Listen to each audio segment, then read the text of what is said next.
মাননীয় অধ্যক্ষ মহোদয়, সৰ্বপ্ৰথমে বাজেটৰ এই শিক্ষা বিভাগৰ কৰ্তন প্ৰস্তাৱত যিসকল মাননীয় বিধায়কে অংশগ্ৰহণ কৰিলে, সৰ্বশ্ৰী ৰবিৰাম নাৰ্জাৰী, আসিফ মহম্মদ নাছাৰ, শ্ৰীমতী দীপ্তিময়ী চৌধুৰী, থানেশ্বৰ বড়ো, আব্দুল চৌহান আলী চৰকাৰ, উৎপল বৰা, ৰিহন দৈমাৰী, আমিনুল হক লস্কৰ, চক্ৰধৰ গগৈ, দীপক কুমাৰ দাস, ৰূপম ৰয়, আমিনুৰ ৰচিদ চৌধুৰী, ভূপেন ৰয়, আলম মজুমদাৰ, হুছেইন, টংকেশ্বৰ ৰাভা, নুৰুল হুদা, জয়প্ৰকাশ দাস, শ্ৰী প্ৰকাশ দাস, ডক্টৰ তুলিৰাম ৰংহাং, মুজিবুৰ ৰহমান, শ্ৰী পুলক গোহাঁই,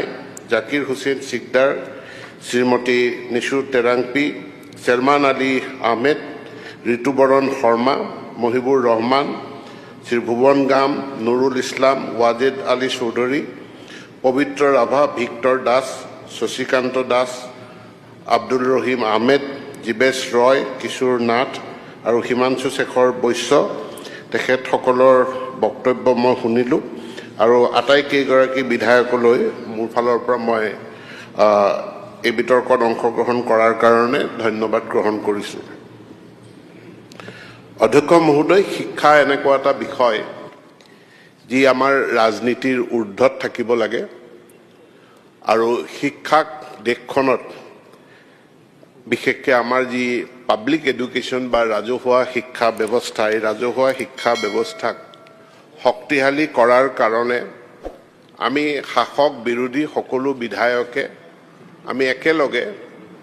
কাম কৰিব পাৰিব লাগে। মই সকলোখিনি বক্তব্য শুনিলোঁ। আজি ভাৰতবৰ্ষত ৰাজহুৱা শিক্ষা ব্যৱস্থাক শক্তিশালী কৰাৰ মূলতে যি ইয়াৰ আধাৰ, শিক্ষাৰ অধিকাৰ আইন, ৰাইট টু এডুকেশ্যন এক্ট,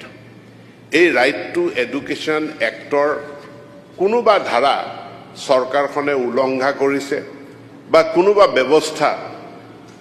চৰকাৰখনে পালন কৰিব পৰা নাই, ইয়াক কেন্দ্ৰ কৰি বিৰোধীয়ে আমাক কোনো এটাও প্ৰশ্ন বা এই বিষয় উত্থাপন কৰিব পৰা নাই। কিন্তু ওলোটাই মই এইটোহে দেখা পালোঁ যে আমি যেতিয়া শিক্ষাৰ অধিকাৰ আইনখন ৰূপায়ণ কৰিছোঁ, সেই শিক্ষাৰ অধিকাৰ আইনৰ পৰিপন্থী কথা কিছুমান আজি বিৰোধীৰ ফালৰ পৰা আহিছে। আমি সকলোৱে জানো 2009 চনত কংগ্ৰেছ চৰকাৰৰ দিনতে এই